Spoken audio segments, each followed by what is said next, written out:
Hello and welcome back to Beagle Vet Reps. I'm Martin. And I'm George. And this week it's What's On? George with undefeated at LGT. Oh, spoilers. That's the title. That's the title, is it? Clickbait. Okay, fair enough. Clickbait.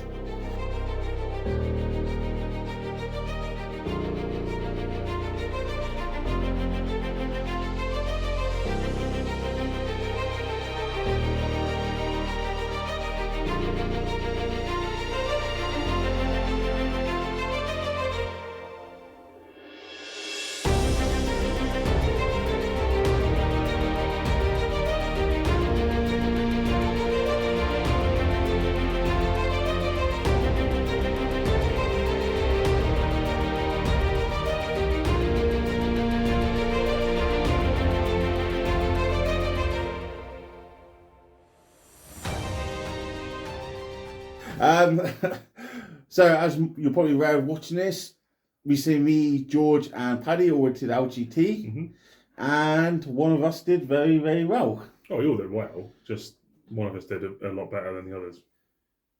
I came middle. I smashed Paddy. Yeah, that means you did. All that way and you two face each other in round 4. That's absolutely mental.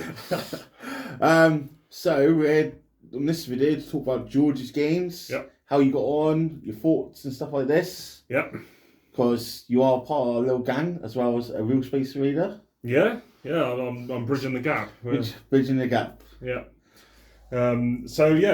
Basically, I did very, very well. So I took the dreaded Drakari because everyone's favourite at the moment, besides maybe Admech. But I took my sort of off-meta list that you guys have seen on the channel a couple of times now, which was based around a Talos core and then a few Venoms and things like that. So do you want me to go through the actual list? I'll say just give us a little rundown. Okay, so the list was a real space raid, just a single battalion. I had a Master Archon with the Jin Blade relic and the Ancient Evil Warlord trait, which made anyone fight last if they were in engagement range. I had a Master Homunculus, which I upgraded, and he had the Poisoner's Ampule relic, which is quite an interesting one. My aim for that was to shut down Bodyguard, basically, because I knew that was going to be quite prolific. And then I had a regular Succubus with the Triptych Whip, and I think I took the Cursed Blade traits, which is on a 4+ to save, she bounces a mortal wound back at the person that's attacking her in combat, which is quite tasty. And the Triptych Rip is a relic that is just amazing, to be honest. It's like gives her 10 attacks with poison 2+ and 2 damage. It just makes her an absolute monster. For 60 points, it's ridiculous. I then maxed out my troop choices. So I had a unit of Trueborn with 2 blasters and a Dark Lance. They were in a Raider. And then I had 3 units of Rax, minimum 5-man, no upgrades whatsoever. 2 units of Witches with no upgrades whatsoever, again 5-man. A unit of Mandrakes. And then the big boys, I had 3 squads of 2 Talos, armed with Ichor Injector, Talos Gauntlet, and twin Heat Lances. And then as transports, I had the Raider, as I said earlier, for the Trueborn, and I had 4 Venoms with double Splinter Cannon. And they were for Poison Tongue Cabal, because that's my favourite. And I wanted to prove that Venoms can still hang out with the big boys. So I decided to bring 4 Venoms. Most people bring a lot of Raiders for good reasons. They're very, very good. But I want to show that Venoms could work too, and particularly with the LGT terrain, Venoms are a lot easier to hide than Raiders because of their low profile. Raiders tend to stick out because of their sail, so I decided that would benefit me as well. And then cheekily, I managed to sneak in 30 points and have 2 Blackstone Fortress Urgal, which are a bit controversial because basically the Urgal have 2 profiles. There's one that's in the book, and then there's one that's in the Blackstone Fortress book, and they both are differently pointed. So in this book, there's 16 points, and they've got to be taken as part of a bigger unit. But in the Blackstone Fortress, they're individual models, and they're only 15 points. They're infantry, they're only on a 25mm base. They're really good for secondaries like Engage and Retrieve Octarius data. Yes, there's basically no way you can stop them from getting Rod for me, which is why they were so ridiculously good. And that was the list. Yep. So 2,000 points on the nose, and it worked very well. But the main gist of the list is it's designed to swing around the Talos. So the Talos are the anchor, essentially. They're the anvil that the rest of the army swings around. So whilst everyone's trying to deal with the Talos, then the rest of my MSU can kind of go and play the mission, score secondaries, deny primaries from my opponent, and hopefully score primaries on their own as well by using the nifty venoms to dart around onto objectives and have a sort of Russian doll effect of if you kill the venom, then a unit of OBSEC pops out and makes it quite hard to take the objectives off you. Just fucking annoying. Really annoying. So yeah, that was it. Yeah. So shall we talk through how your weekend went? So you didn't take part in the Friday RTTs. No. To be honest, I was reluctant to. I think Paddy wanted to, but I really, the thought of having potentially 8 to 10 games in one weekend was a bit much. Some idiot did it. Yeah. I didn't want to do it. No. Paddy fucking baited me into it. Yeah, and I booked everything and he goes, I'm not doing it now. Yeah. Cheers. Yeah. But next year, if I go next year, which I probably will, because of my record this year, I get to go to the Invitational on the Friday, which is where the big dogs lie. So I'll have to face all the really cheesy stuff. So I'll probably go for that because there's not many opportunities you get to go to the Invitational at LGT and see how I do. Probably get knocked out first round, but we'll see. I'll give it a go. By that time, the game's going to be so different. It's pointless even thinking about, to be honest. But so a little bit of background before getting into LGT, you obviously won 3 games at the Crediton RTT. Yeah, that was the last tournament I went to. Came first there. Came first, yeah. And then before that, I went to one in Toyment in Bournemouth. Yeah. And I came 5th, I think. You lost one game to I lost one game to my teammate Dom, who's Drakari. Who's also Drakari. So that was in a mirror match, and it was a really close game. But the lance fire coming in from Dom was just ridiculous, and my saves were not on my side that game. So, but it was my fault really. I can blame the dice all I want, but it was my fault. I just basically fed him my Talos, and he just picked them up with Dark Lances. So that was my mistake. It won't happen again. Next time, Dom, I'm going to get you. So obviously going into LGT, you're on quite good record. Yep. So what was your actual target, or did you have a personal goal? 3. My target was 3 wins. I like to be quite.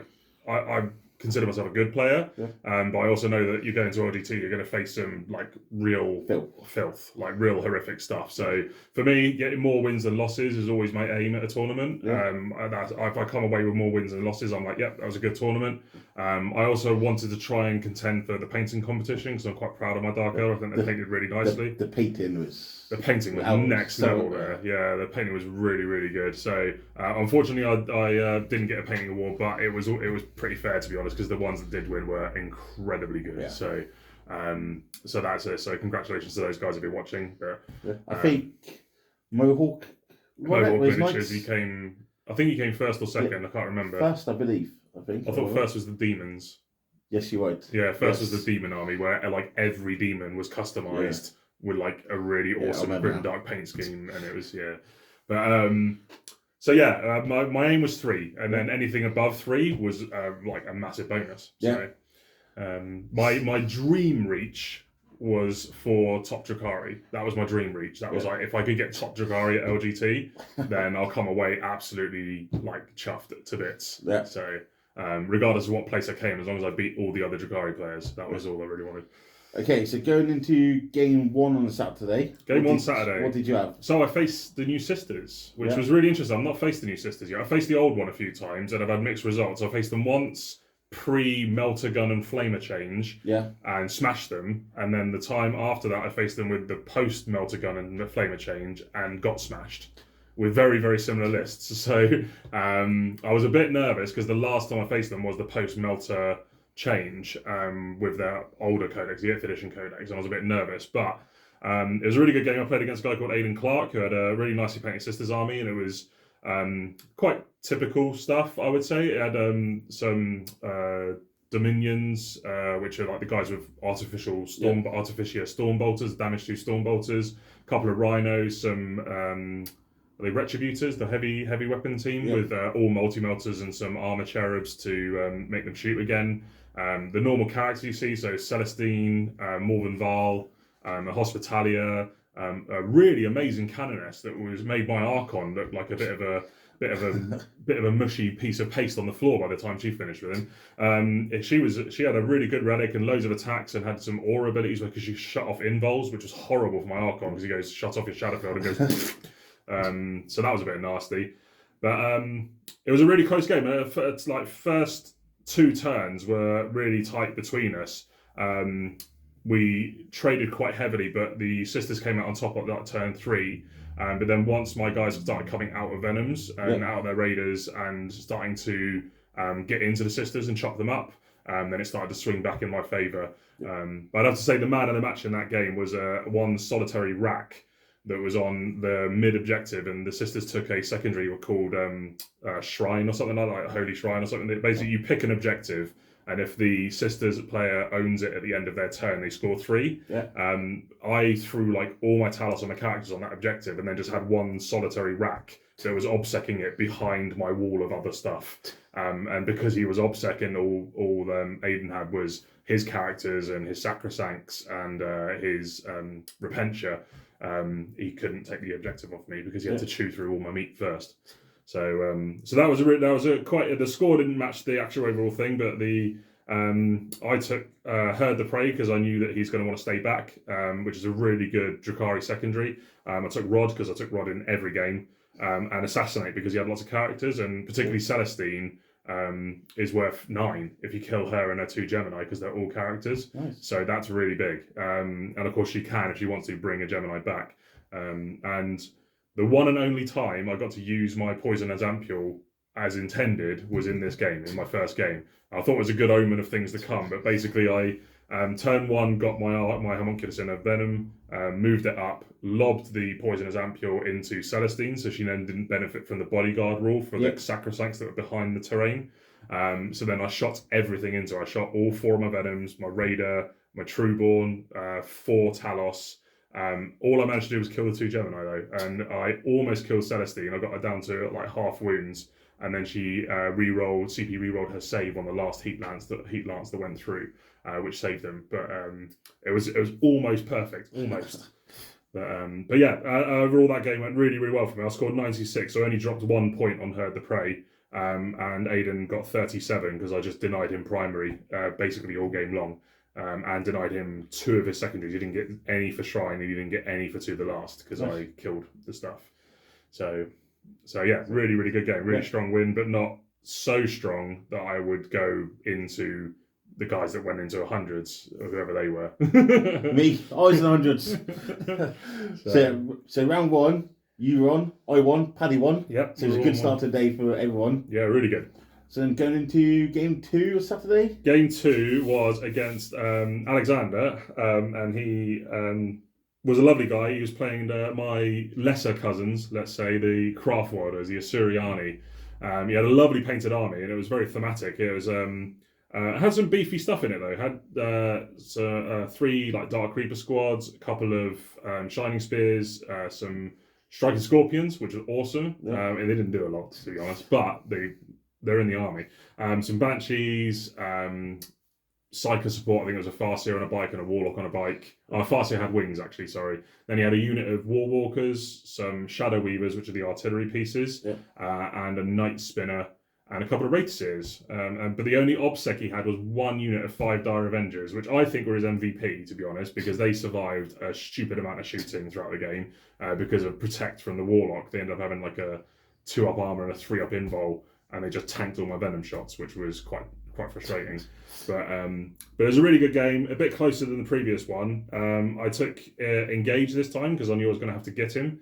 Rod again and Vital Intelligence because that was the mission. And his army didn't really give up any other secondaries, so I thought I'd probably best go for Vital Intelligence. Whether that was a good pick or not, I don't know. In hindsight, I probably should have taken to the last because he didn't actually manage to kill any of my Talos, which would have got me a bit of a bigger win. But I still won with a high score of 91, so still a very good score. I think the anecdote of that game was that he charged his just the difference in codexes basically. So he charged his Shining Spears, which are normally like really heavy hitting units, right into my Talos. swung with everything he had, with like re-rolls, like they were doomed and all this kind of stuff, and still only managed to like take one down to 1 wound. Yeah. And then he like sort of looked at me, and I looked at him and I was like, yeah, this is gonna hurt, and basically picked up the Shining Spears. It was at this moment. Yeah, it was at this moment he knew he messed up. So yeah, it was a really good game. I know Alexander was a lovely bloke, and I really enjoyed playing him. So it was. We're going to hope for a rematch when the Assyriani get updated. We're going to try and arrange one, or hopefully we'll meet in next year's LGC or something. I was surprised by the amount of Elder. There's more than I thought it'd be. Paddy faced them as well. Yep, and Dom faced them as well. Dom faced Pure Eldar. Yeah, I was a bit surprised actually. I was expecting to see more Eldar Drakari mix. Yeah. And Alexander did say actually he was going to bring Eldar Drakari mix, but then he changed his mind at the last minute because he wanted to go for top Eldar, similar to me, how I wanted to go for top Drakari. But me going for top Drakari, what I would have thought would be more of a reach than someone going for top Eldar, because there wouldn't be many Eldar players, whereas there was like 54 Drakari players in there's like 10% of the field, which is like never heard of before until they got this new codex, which surprisingly now everyone's a Drakari fan. Like, who knew? Yeah. So you won your second round. Second round won. Me and Paddy both lost ours. Yeah. So it was all on you then. It was all on me to go carry the torch continue forward. the string. Yeah. So round 3. Yeah, so round 3, I had a similar story to you and Paddy for your round 4. So we travelled all the way to London, and me and Paddy had a hell of a journey because we just mistimed it and got trafficked out the way. And it was during the petrol crisis where everyone was losing their heads and trying to stock their cars up with fuel for some stupid reason. I played a friend of mine from down the road called Gareth, who goes to my local cross swords club, so hi cross swords people. Hi Gareth, if you're watching. Lovely bloke. We've spoken before a few times at the club. Never actually played each other though. We always seem to dodge each other. So I think it's just because I've been afraid of him, to be honest. He was at the Predator event. You won as well. Was he? Yeah. One after. I think he was in the one after. He wasn't at that one. Because he won Best Painted Army. Yeah, he's got lovely painted Grey Knights. He's got these wonderful dark green like force sword effects, which really complement the blue hue of the steel of their armour. Lovely army. And he said he's not even finished yet, so it looks that, and it's only half done. So I can't wait to see how he finishes it off, because it's going to look quality. But it's a really great match, and this is against Grey Knights. So I've not faced the new Grey Knights. So there's a 2 army. I've never faced the New Sisters. I've never faced Assyriani in 9th. I've faced them lots in 8th, but never in 9th. And this is the first time I'm playing the new Grey Knights as well. So three for three new armies, basically. But he had a really cool army. It was 1 Grandmaster Dread Knight and 3 regular Dread Knights. Yeah. I'm pretty sure Drago was there. And then he had a captain, like a shield. I was going to say shield captain because there's Custodes right there. Whatever the Grey Knight version of a captain is, the brother captain. No. I don't know. Whatever. Then he had a few units of troops and a couple of units of the interceptors, which are the jump pack guys. I hate interceptors. Yeah, which I think are amazing. They're really, really good. For what they do, they're really good. So they basically move like they have fly, but they don't have fly. Yeah. So they ignore intervening models and friendly or enemy. And they've got stratagem where they can blink across the board. But their psychic power, I think, is amazing. It's like their psychic power is like fire and fade, but like inbuilt to them. So they can, in the psychic phase, they can use their power, shoot, and then move normally, which is really good. They can't do anything else after that, but it's still a very, very good ability for getting things like engage. Just denying objectives, things like that. It's a really strong ability. So Gareth took Purify. Well, I've just called it Purify. It's a psychic secondary for Grey Knights where they cast it on a objective. Yeah. And for each objective they cast it on, they get a certain amount of points. So they cast it on 1, they get 2. If they cast it on 2, they get 3 or something like that. And it stacks up the more they cast it. It's a good one. Really. It's really good. And they don't have to control the objective, which is what makes it really good. So they just have to be on it. Within 3 of it, and then they can just go purify it, and they get a certain amount of points for it. He then took Stranglehold because of the mission. He thought he could hold more than me in his turn by killing me off objectives. Unfortunately, that didn't work out so well because of the Russian doll effect. So he would I would just load my Venoms and Raider onto objectives, and then he'd shoot them. And then I'd pull my units out of the Venom onto the objective, but too far away for him to charge. Yeah. And there was the way the the way the terrain was set out, there was a couple of objectives in the mid that were behind dense area terrain. So obviously he suffered the -2 for charging through, and even his interceptors suffer from that because they don't actually have fly. They have like their infantry, so they still suffer the -2 penalty, and that came into play a few times. So I unfortunately only got 3 on that, which was a big deal. And then he got behind enemy lines, and I said with those interceptors being able to double move was a really good pick for him, and he almost maxed it out. He only narrowly missed out on it by only scoring 12 on it. I took Engage again because I was planning on being everywhere. Rod and Abhor the Witch, because against Grey Knights, if you haven't got any psychers in your army, take Abhor the Witch. It's pretty much guaranteed 15, like almost every game. It took me 3 games before I started taking Abhor the Witch. My space moves. Yeah, you're a silly Billy. Silly Billy Martin. So it was a really cool. The first 2 turns are really tactical, my main mission in this game was because so many of his points are stuck into the knights, the dread knights. And he didn't have a lot of troops, and I knew I had a lot of troops as one of the strengths of my list. So my aim again for this was to play primary denial, which is basically a strategy that you kind of use with Dark Elder in particular, but you can use it with lots of other armies. Sisters are particularly good at doing it too with certain builds, where you just throw models onto objectives, and you don't even have to charge. You just throw them on, and you outbody them onto objectives, which contests it and then stops them from scoring primary in their turn. So in this game, it went pretty even turn 1 and 2, and then I started to gain way ahead on primary, and it was really difficult for Gareth to get back on it. There are a few things I think it's fair to say, Gareth, if you're watching, that the saves were definitely on my side in this game. There was a situation where he put he split his fire with one of his dread knights and shot a side cannon into one of my venoms that only had like 1 wound left. And I rolled 666 on the flicker field. And I even took a picture of the dice, and I was like, mate, I'm really sorry. I don't know what's going on there. And that saved that venom, which means he couldn't then charge the occupants and kill them, which means I was contesting that objective. So yeah, that was a big deal. But the scores for him, Gareth went 5, 0, 5 and 10 on his primary, and I went 10, 0, 15 and 15. So I only scored 40 on the primary, but we both had around 3 zeros on primary because we were really fighting each other over the primaries. And then on the secondaries, I pretty much maxed them all out. I got 13 on Engage, 12 on Rod, and 15 for Abhor the Witch, which gave me a grand total of 90 to Gareth's 52. So 3 for 3 wins. Yeah. So ending Saturday, you're on 3 wins. Yep, and feeling really good. So is Paddy. Yeah, Paddy was feeling very good because he'd been supplied all evening, hadn't he? He was fucked. Yeah, he was pretty mong. I literally come got you. I was like, "He's your responsibility." Yeah, I had to drag him back to the tent and deal with that. That was fun. I'm surprised I didn't have to like dress him or something. But so on that note as well, was he saying like you camped at LGT? Yeah, we did, and it was good. Yeah. Yeah, it was a last minute thing because we messed up on the accommodation. We were going to book the same place you stayed. I say we, Paddy was going to do it.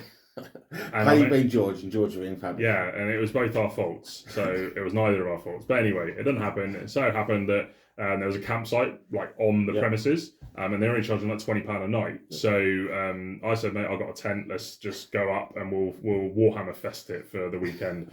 And it was really good. Like the weather held out. The only problem was that stupid darn goose. My God, I've never wanted to kill a bird more than that's down. And at the time, I think on the news they were announcing there was going to be a turkey shortage this year. So I was thinking, you know what? I could kill 2 birds, literally 2 birds with 1 stone. Take this goose out so I can get a good night's sleep and eat it for Christmas dinner. And it would have been sorted. But anyway, but it was a good campsite. All the usual facilities you expect to see. There was a few other players there that were camping out as well, which was quite nice. Yeah. We sort of had a chat and stuff in the evenings. It was nice not to have to worry about driving or anything. You just walk back to the tent. And the only downside for me was we had to put the tent away like first thing Sunday morning. Yeah. So we had to like get up really early, pack everything away, and it was still like damp from the night before, which meant I had to get it out again when I got home. That was a bit annoying, but it didn't really matter. So, but we had a good chat. We had a couple more drinks. Apart from Paddy, pretty much passed out. And waited for the matchups because obviously they did the pairings on the night before in the evenings. So we were like eagerly waiting. So I was on 3 for 3 with like 90 plus on all my games, and I was expecting I'm going to get hit hard now, game 4. and I did get hit hard. Yeah, it was a probably the hardest game I've ever fought of 40k, and the most mind-numbing. So kind of Sunday, this was Admech? Admech, yeah. The Admech, but not the one that you have seen all over the internet with all the flyers everywhere. They didn't have a single flyer, not one. In fact, it didn't have a single vehicle. It only had 3 models in the whole army, or 3 units, I should say, in the whole army, which sounds really weird, but it was 2 battalions. Yeah. It was 2 manipulators, which are the fat tech priests. Yeah. And it had 2 Skitarii marshals. Yeah. That was a HQs for the 2 battalions. And then it had 10 squads of 20 Vanguard Skitarii and 2 squads of 5. It had 210 Skitarii Vanguard. No. It was horrible. I faced the fire Admech. You faced the flyer on fire. Yeah. It was horrible. Yeah, I bet. Considering like down here, we don't have that sort of the meta down here like that. I think. No. So when you go out and you actually experience it, it's fucking. Well, it's because it's expensive. Like anyone who's willing to go out and sport, the flyers are like what, 60 quid each? Yeah. So that's like 300 quid, like 360 quid on just the flyers. Yeah. Like that's like an army. Like that's crazy. Yeah. Like anyone that's bought that army to meta chase, you're a lunatic. Like, and I'm waiting for December when the facts come out and errata you out of the game, and suddenly those lovely 6 birds that you've got painted are just going to go on the shelf, and you're never going to use them again because GW have got their money out of you. So, because we're going to like just jump back onto track because we can remember Admech. So I faced this guy, and I'm really sorry for butchering your name. Language is not my forte, but I want to say Hydor.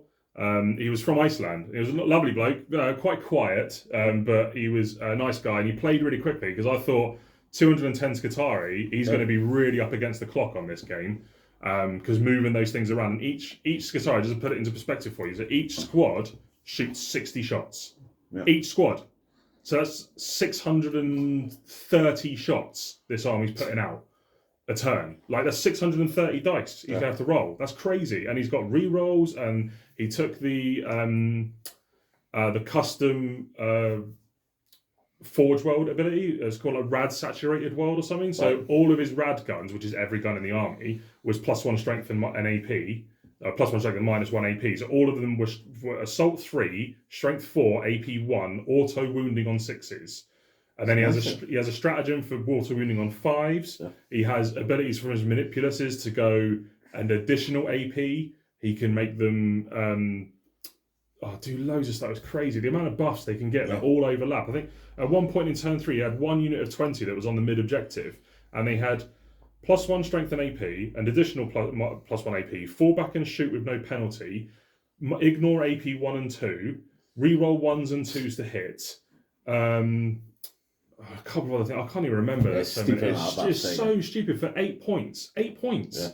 Crazy. And I know that's me as a Drukhari player moaning, and yes, Drukhari are overpowered. I'm not going to say they're not. But I think the codex itself is really well balanced. We're just way too cheap. If we were like 10 to 15% higher, we'd be fine, I think. Well, maybe still on the higher end of power, but it's okay to have armies on the higher end of power. I think, like, with Drukhari, you can get a game out of it. Yeah. With Admech, it's very much turn 1, you win the game. Well, we saw that at LGT all over the place. Yeah. There were so many games, even at the end, the final game was over in like half an hour because they just alphaed you off the board, and that's not a game. No one wants to face that. That's when you know it's broken. Yeah, all my games went to turn 5, like every single one, and they were really close. And this one was the closest. Yeah. So before we go too much into Admech, what about your feelings when you seen Admech and going into Sunday? How did you feel? I was really intimidated by this list. Yeah, I didn't think I had the juice to get through. Obviously, me and Paddy was both full behind you to go as much as you can. Like Sunday morning, me and Paddy was talking to each other. He's like, "How's George?" She's like, "Oh, he's fucking nervous." Yeah. And I remember coming up to you mid-game, and I walked up and you said, no. I was like, "Oh dear." Yeah, back to Paddy, I was like, "I think he's in trouble." Yeah, it wasn't until the end of turn 5 that I thought I'd won because it was so close all the way through. So going into it, so we've gone through the list. The mission was priority target, so obviously we both took priority target because it's like the easiest secondary in the game. So I knew it was going to be a high scoring game. Yeah. He took to the last because 3 of his 20-man blobs, he had Omnispecs and Data Tether, so they were like 10 points higher than everything else. So, and he spent the CP to take them off the board, so they weren't on the board for 3 turns, which meant I couldn't target them because obviously I would have targeted them straight away. He then took Stranglehold because he had so many OBSEC bodies that it's quite easy for him to like outbody me. Yeah. I took Engage because I knew I was going to have to get him. I took Rod because I get Rod really easily, and I took Priority. And the primaries, we were exactly the same. So primaries, we did 10, 10, 10, 10, and then 15 on the final turn. My only negative about this was there was one turn, I think it was turn 3, where I made a mistake-ish by charging one of his characters instead of a 3-man unit that was on the mid objective, which got him Stranglehold and 5 on primary. Yeah, I remember purely that. because I didn't see the unit. It was hidden behind the ruin, and I wasn't made aware that it was there. If I knew it was there, I would have charged them and killed them, which would have denied him 3 on Stranglehold and 5 on primary. With that one, do you blame him for not telling you, or do you feel a bit guilty for not going checking yourself? Well, I mean, we were in the middle of the line of tables, so for me to check myself, I would have had to run around like 4 rows of tables to see to his side. Yeah. So a little bit of blame against Hyder for not making me aware, like that they were there. But it's my fault in a way that I didn't know. But trying to keep track of like 210 Vanguard Skitarii is pretty hard. Like when you reduce one to like 3-man and they just tuck themselves behind a ruin that's on the other side of the board, out of your line of sight, like literally out. I couldn't see. But it is what it is. And then obviously this is fourth round. Obviously everyone here is wanting. Everyone's chasing it. So and Hyder was very chasing it, and I think he was. It's fair to say, I very much doubt he's listening to this, but it's fair to say he was very mathematically oriented. So the game itself for him was very much a play by numbers. And you could tell he knew like how much damage he was expecting to do for each of his units when he was dishing them out, and his target priority was really good. I will say that my saves on my Talos were excellent in this game. Particularly my Feel No Pain saves, that really soaked up a lot of power that from Hyder's shooting.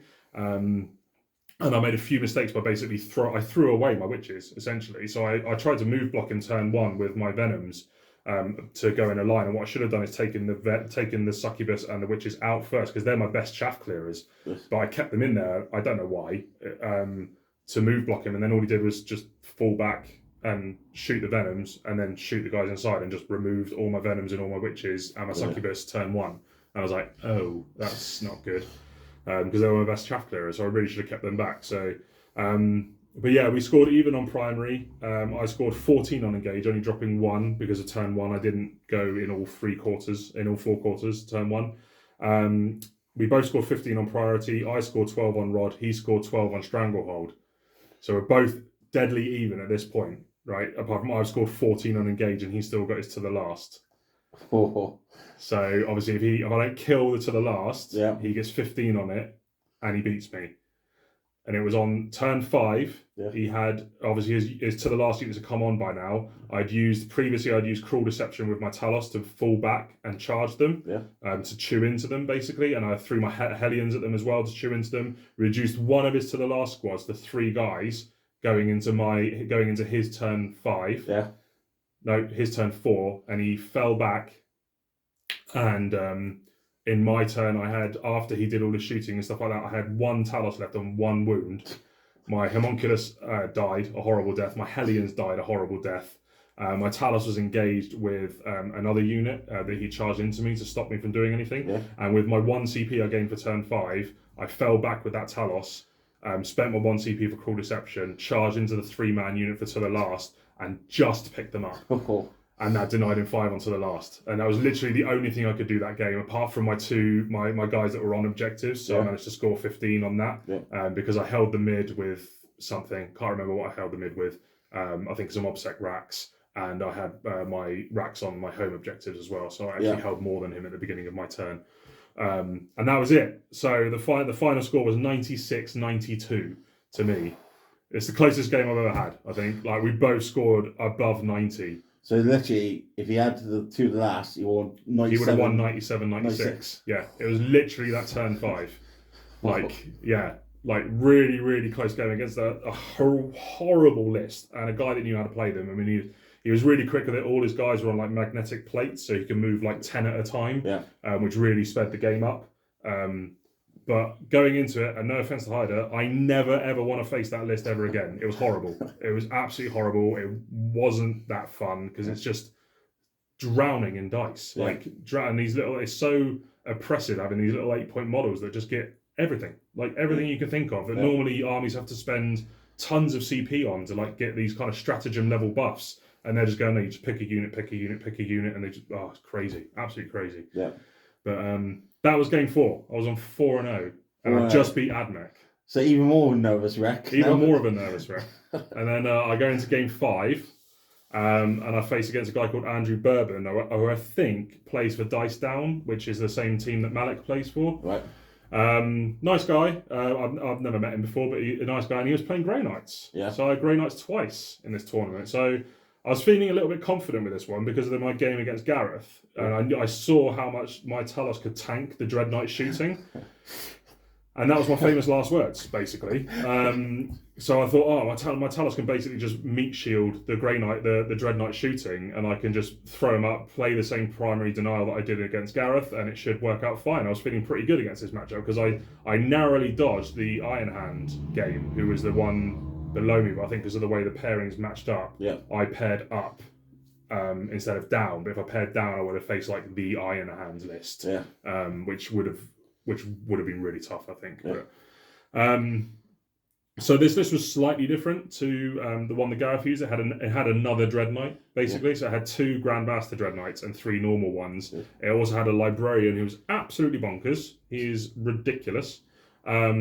Drago, like 1 unit of normal Grey Knight dudes, the troop choice ones, I can't remember their names.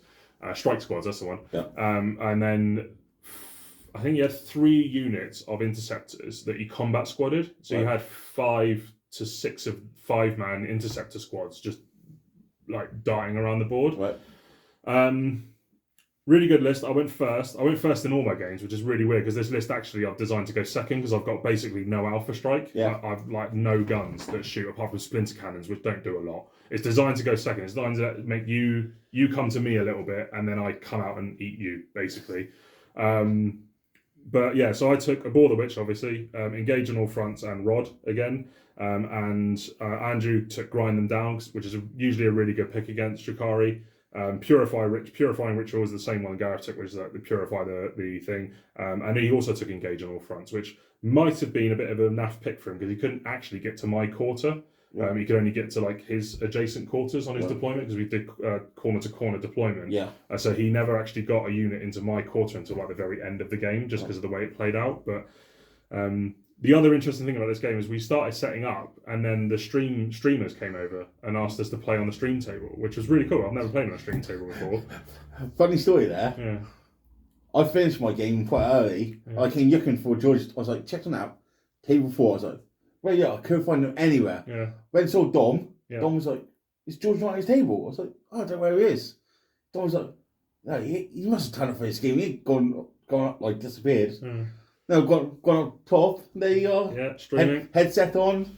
Yeah, it was really weird. It's weird being on stream because so people can hear me, but not everyone can hear me. So I don't want to swear because I don't like swearing too much. But also people can see, but you're not quite sure what they can see. We had like a dice tray and there's a camera above the dice tray. Yeah. So I tried to roll in that as much as possible, but it's a bit counterintuitive. Normally you try and play quick, so you just pick up the dice and roll them, and then it needs to go in the tray. And I was really nervous that I was going to do something by mistake, and then someone would pick it up and go, "Oh, he's cheating!" It's like it's not intentional. Like I just literally I might have picked up a 2, thinking it was a 3. Like because you're rolling with Drakari in particular, you're rolling so many dice, particularly on witch attacks and stuff. You're rolling like 30 dice for like a 5-man squad. So I was a bit nervous about that, but Andrew went first. I went first. Sorry, Andrew went second. And I played it in a similar way to how I played against Gareth, thinking that my Talos could tank his shooting. Yeah. Pushed them forward into the mid because there was a mid objective, and out in the open, but behind dense terrain, because there was dense terrain in the middle. So I was thinking, if he's going to shoot at me, at least he's going to suffer a -1. And combined with my Talos' like inherent durability, I thought that would probably help me tank what he threw at me. Then he proceeded to pick up 4 Talos in his turn, which is really bad. Like, really bad. The Librarian alone killed 2 in the psychic phase. He managed to get through. He hit them with 15 mortal wounds, and I failed 14 of my feel no pain saves, which was like, oh. So did that unsettle you? Because massively. Your Talos are usually like they're my anchor. Yeah, you'd never. Do, how often do you ever actually lose them all? I lost them all in quite a few of my games actually, because not so early. Not so early. Usually they've done a bit before they get chewed up, because I throw them at you. So I'm like, and that's why they can be my to the last, but I don't often take them as to the last, because if you take them to the last, you play like cagey with them. You don't want to commit them. Whereas the whole point of them is throw them at your opponent, and then he has to deal with them. Meanwhile, my other stuff is darting around and playing the game, basically. So I lost 2 in the psychic phase and 2 in the shooting. Now I found out afterwards it probably shouldn't have been that bad. I mean, Andrew's rolling was exceptionally good. Like, he rolled basically max on like everything. But there were a few things that I think Andrew played a bit wrong. Like, he played the psychic power that's called Empiric Amplification, which is in the Dominus power. Now, normally the Grey Knights can cast Sanctus powers more than once, but they have to, similar to Smite, they have to do +1 every time they cast it. But the Dominus powers, which are like the really good ones, so they got like Gate of Infinity, Vortex of Doom. These are all like 1. You can only cast it once. But he cast it twice on both his Grey Knight Grandmasters, which gave them +1 damage on their guns, which is a big deal because it counters my -1 damage on my Talos. So that was a bit. I think all in all, when I sketched it up, and the fact that he added the +1 mortal wound on like all of his Witchfire powers instead of just his Vortex of Doom. He cast it also on his Purifying Flame and his Smite, and he also, because he used a relic which is +2 to cast, but again the cast is only on the is on the Dominus powers, so it would have made his Vortex go off really well. But he also used it on +2 for like the Smite and the Purifying Flame, which made them both go to super mode. So he had a Super Smite with D6 +1 and he rolled a 6. And then he had a Purifying Flame, which was D3 +4, and he rolled like a 5 or a 6 on that as well. Plus like the Vortex, which did 5. So he did like 5, 5, and 5. And I failed all my Feel No Pain. So, I think all in all, I probably should have had another 1 to 2 Talos at the end of that if it was like what the rules as they were written. But Andrew said he's quite new to Grey Knights. He's only really just picked them up. So I was brand new to Grey Knights, so I didn't know anything they did. So hopefully it was a genuine mistake. I think I don't know. It's also, you've got this high pressure scenario where you're both 4-0 and you're playing on stream, and like everyone makes mistakes. Like 40k is a really complicated game. Like, but that losing 4 Talos turn 1 put me massively on the back foot, and it was quite interesting watching the game back, because it's really good if you can do that. Watch your games back, because all the time I was looking at it, and with the power of hindsight, I was going, "What are you doing? Like, why did you do that? Why did you do that?" And it's really good because you learn from your mistakes, and everyone makes mistakes. Even someone who goes 5-0 at LGT, I made loads of mistakes, like loads of them. I didn't need to throw my Talos forward. I had a nice L terrain. I could have kept them there. Like, he would have had to fight over the mid objective if he wanted to hold 2, because I was constantly throwing obsecs at one of his objectives, which stopped him from holding 2. So the whole game, he only really held his 1 home objective. So my primary denial mission was exceptional. Like, and I will take credit for that. I played the primary very, very well. Like, very well. And that was the only game I had left after losing 2/3 of my, like, basically all my killing ability. Like, so I lost 4 Talos, and then the game like escalated from there. Andrew scented blood and came for the throat basically, but I carried on playing my game. I stayed focused. I killed his infantry. I did damage to the Dread Knights when I could, but like after losing my Talos, there wasn't a lot I could do against the Dread Knights. It was literally like my Trueborn and my characters could do a bit, but my Venoms weren't going to do squat. My Witches weren't really going to do squat. My Hellions did a little bit, but not enough. Again, if I had Strife, they probably could have picked one up with the reroll wound strat. But I wasn't running Strife. I was running Curse Blade because they're better. Proof is in the pudding. And it was just back and forth. So the game went. I scored 10, 5, 10, and 10 on my primary, which gave me a total of 35. So the lowest scoring primary I had all tournament. I was a bit nervous. And on secondaries, I scored 15, 12, and 12, dropping 3 points on engage because by the end of the game, I just didn't have enough models. I think I finished the game on 1 rack and 1 Urgle. That was it. That's all I had left on the board. But I still managed to score 12 on engage just by throwing things like Venoms, my Urgles, into the quarters just to get those points. It was all for points. I had to get as many as I could on my secondaries. And on Andrew's secondaries, he scored 12 on grind because every turn he killed more than I did, apart from one that I denied him grind because he had a bunch of infantry units on like 1 model left. So I just picked up all the individual 1 models and that denied him grind. We both killed the same amount that turn because I had basically nothing left. So he only killed like 1 or 2 and I killed 3 squads because there was only 1 guy left in each squad. He only scored 10 on engage because I managed to deny him by just keeping him out of my zone. I used my Venoms to screen out Gate of Infinity so he couldn't deep strike over to me, which I think was his original intention, but I was very aware of gates, so I just didn't let it happen. And he got 15 on Purifying Ritual, which was, he scored 4 or 5 in the last turn because he had like all the objectives and he just went Purify and maxed that out. So he beat me on secondaries quite easily. But on primaries is where the game turned. So I managed to only give him 5 on primary, turn 2, 3, and 4. And then turn 5, where I had only 1 Urgle and 1 rack left, he scored 15 at the end of turn 5, which gave him 30. And the game ended. And it was only, if you watch the game, I'm sure Martin will put the link in the thing. It's a Twitch stream game. It might still be on there. I don't know. But it was a lot more interesting than the final, I can tell you that much.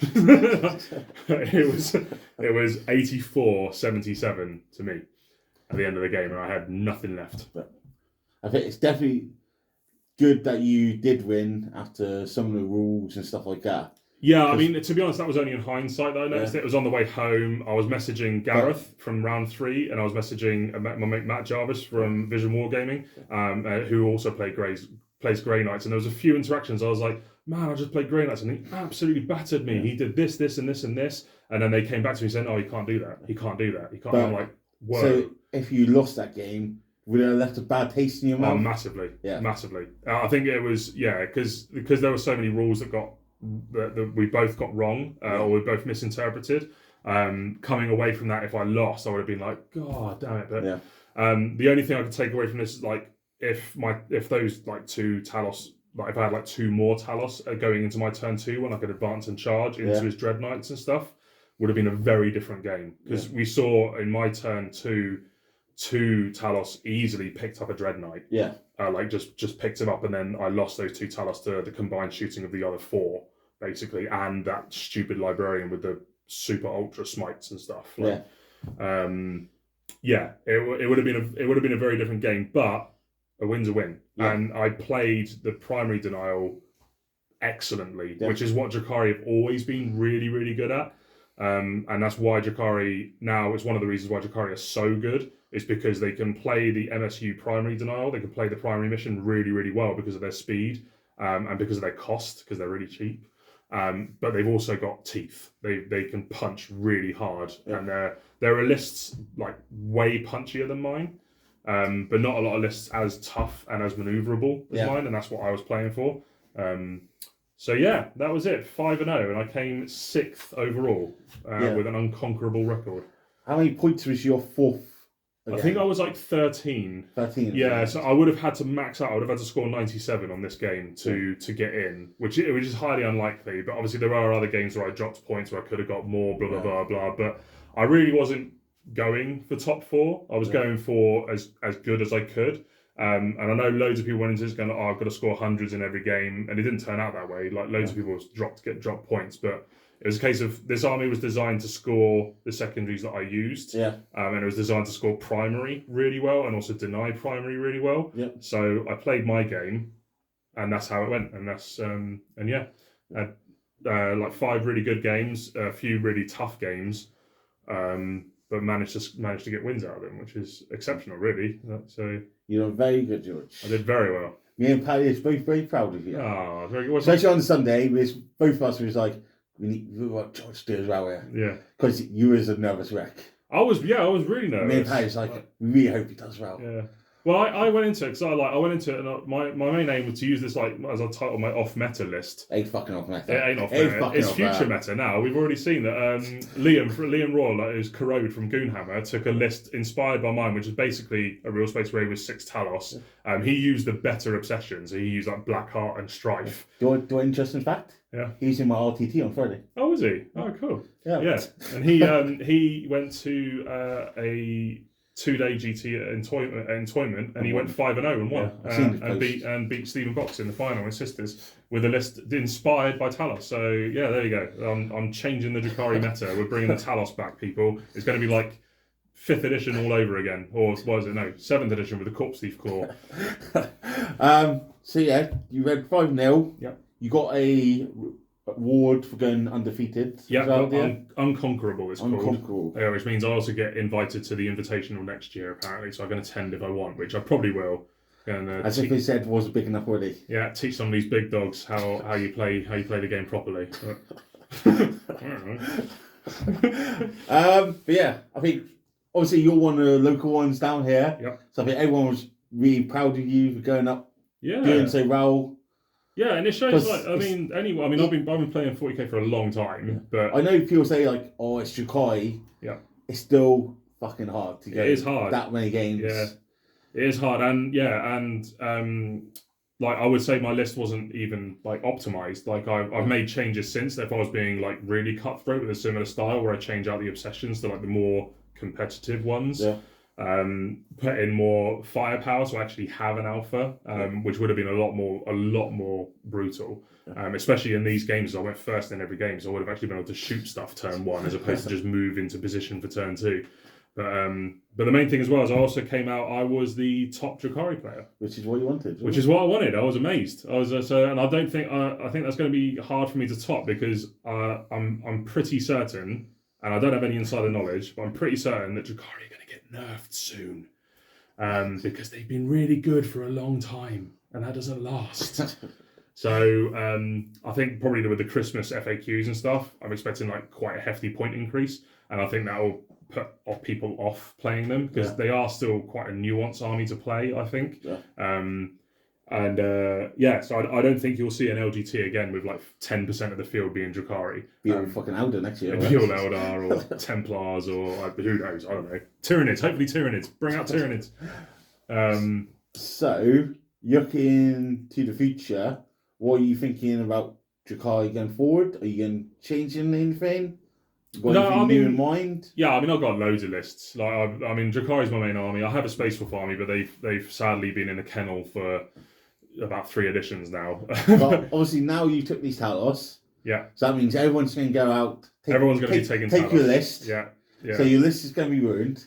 So you're going to come up with something new. Yeah. So I've got another version of the Talos list, which has like more Raiders and stuff, because Raiders are better than Venoms. Like, I know I did really well with Venoms this time. I still think Venoms are good. They're just too expensive for what they do.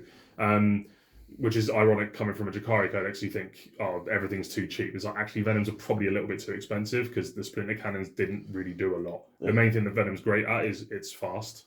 And that -1 to hit comes into play quite often. So I've got other versions of my Talos list. I've got my fun list, which you're going to see in a battle report soon, and I'm going to use it in the tournament tomorrow, which is my Highlander list.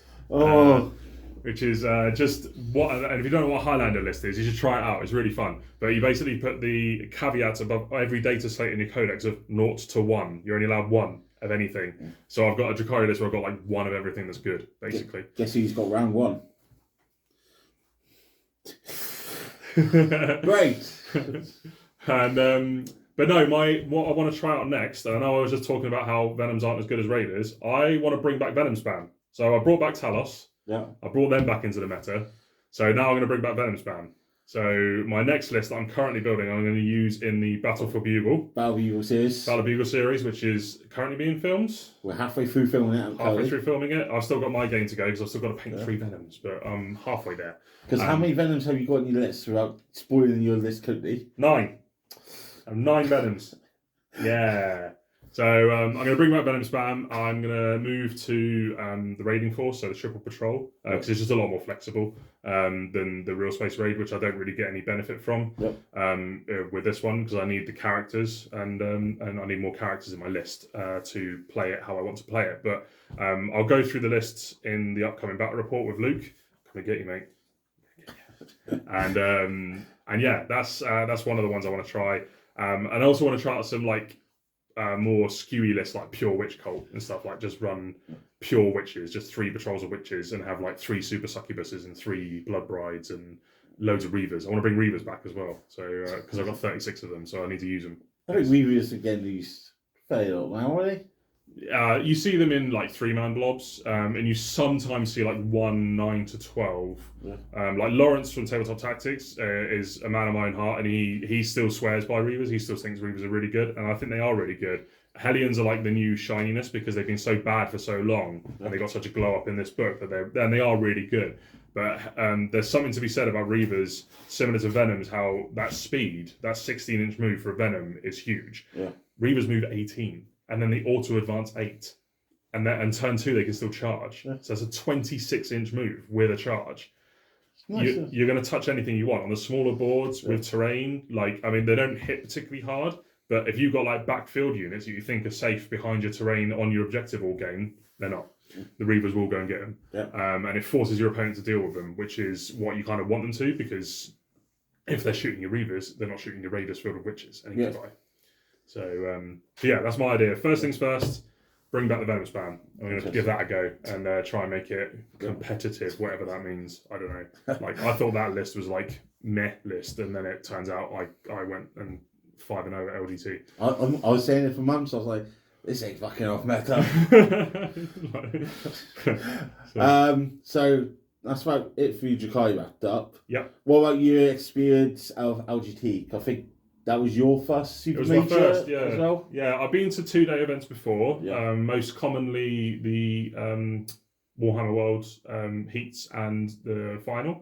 I went to my first ever ITC event, which was the Plymouth at War one, which was really good. And that what numbers was they? That was 40, 40 to 60, I think it was. And I think the biggest one I've been to previous to this was the GT final at Warhammer World, and that was 100 players. And this was 600 players. 600 players.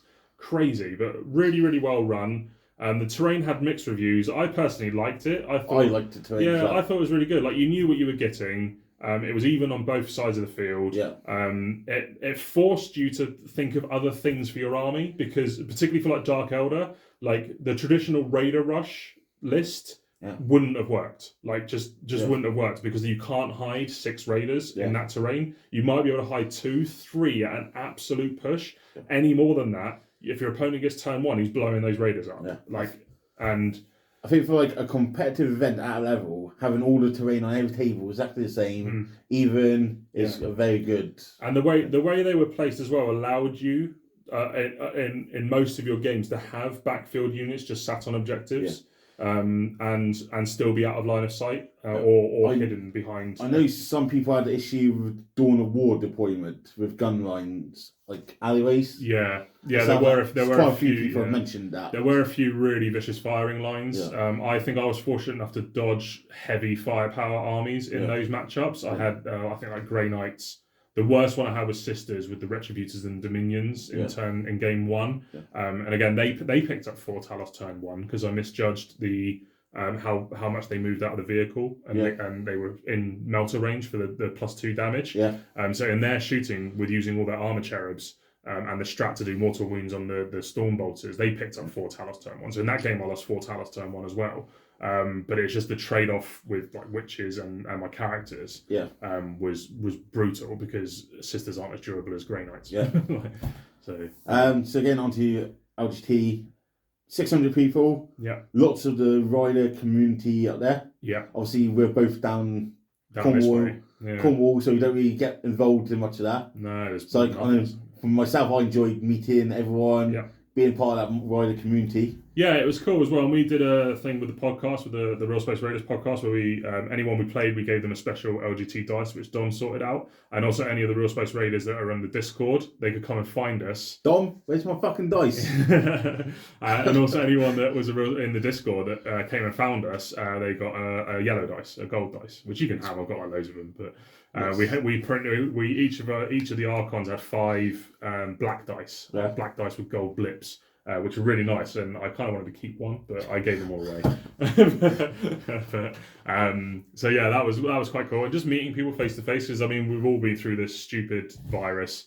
We're still here, but and we talk a lot on social media, and meeting people face to face and actually putting a face to like their username or their actual name if you know it is really cool. And everyone was so polite and stuff, and I got some really nice compliments on like both the podcast and the battle reports I've done for you. Some people said they've watched and they really enjoyed them and learnt a lot. Not gonna lie, I had people come up to me. He said, "I enjoy your battle episode." Yeah. Said, "Call me mine." I was like, "Oh yeah, nice to meet you." I was like, "I don't know who you are." You ain't. That's the joy of social media, people. Everyone knows you, and you don't know anyone. But yeah, it was a really good weekend. And the facilities were really good. The beer was quite nice, as Paddy found out on Saturday. He was taste tester, obviously, and I was quite hesitant to go to LGT because it's quite intimidating. Like 600 people. And you know there's going to be the sharks, like all the sharks of like the UK and possibly further afield are going to go to LGT because it's worth so many of those precious ITC points that everyone loves. Yeah. And I know, like you and Paddy was both a bit late to the party. I was just like dived in. I was like, if I don't fucking dive into it, it's those two are fucking. We wanted to be up there, and then stuff happened, like whatever. We had another nightmare trip to London on top of the other nightmare trips we've had to like Nottingham or Bournemouth or whatever. But next year is going to be better. Maybe I'll drive next year. We'll go up the night before. But but I definitely recommend it to others as well. Yeah, and anyone. Yeah, I wouldn't be put off by it because there was a lot of people. Like even Paddy faced someone who's just very fast tournament. Yeah, and he played like 3 games and he's gone to LGT. First tournament and he goes to LGT. Talk about deep end. That's like there's some balls on that guy. But yeah, like literally anyone, because it's so you might get unlucky. You might draw Malik turn 1 or like whoever, like whatever big name you can think of that's taken whatever the new cheese is. Yeah. Like now it's 6 flyer Admech. Next year it will be, I don't know, let's call it. Next year it will be Seer Council Elder. It will be next year, right? I feel there was one guy I felt really sorry for. He said, I can't remember who it was. He said he got smashed by Jukai like round 1, and then round 2 where he should have like had an easier game. Yeah. He got Admech, who got smashed and dropped right down to the bottom. Yeah, but then once you're down the bottom, you're going to be facing other people that got smashed. And like you'll actually find that on those bottom tables, not that I know because I'm only over the top tables, that you get really good games. And you get, I mean, it's 600 people. You've all got one thing in common. You're all massive nerds. And you all love 40k. Like whether you win or lose, you all love 40k. And that was the best bit about it, really. Yeah.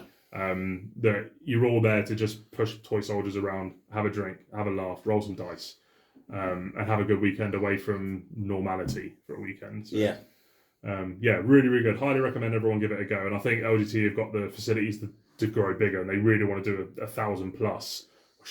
I mean, that's crazy. I thought 600 was crazy. Yeah. 1,000 people playing, like, that'd be pretty mental. Yeah, crazy. So yeah.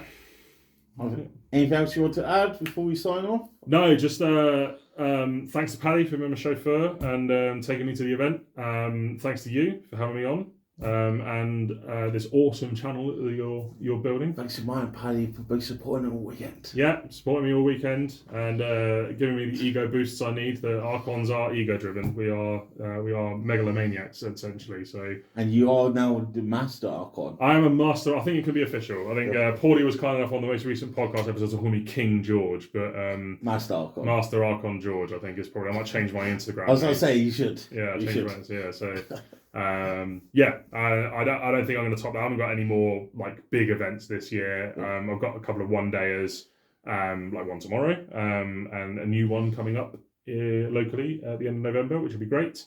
And I think I've got tickets to the Bournemouth Beachhead Brawl as well, but that's in February. So I think that's like the start of the next ITC season or something. I don't know when the season begins. I don't know, I can't remember. But yeah, it's next year. So gives me time to paint up and plot for my next escapade into Drakari. Yeah. So make sure you check out Real Space Raiders on Instagram. They've got the podcasts, well worth listening to. Even if you don't get mentioned on it, Dom. Yeah. What's that about, mate? Although saying that, I'll probably listen back to the unedited version and realise I didn't mention Martin once. So I'll mention it now. Martin is awesome. And he's a big part of Real Space Raiders. He is a Real Space Raider, even though he does play Drakari. They're right there, see? Yeah, right down there. He just never uses them. I get mooned up. Yeah. I think that's about it for this one. Obviously, George, we're going to do a battle port in a minute, which will come out however many days or weeks after this. You can see my Highlander list. Yeah. And that's about it. Yep. So until next time, cheers and go on. Bye.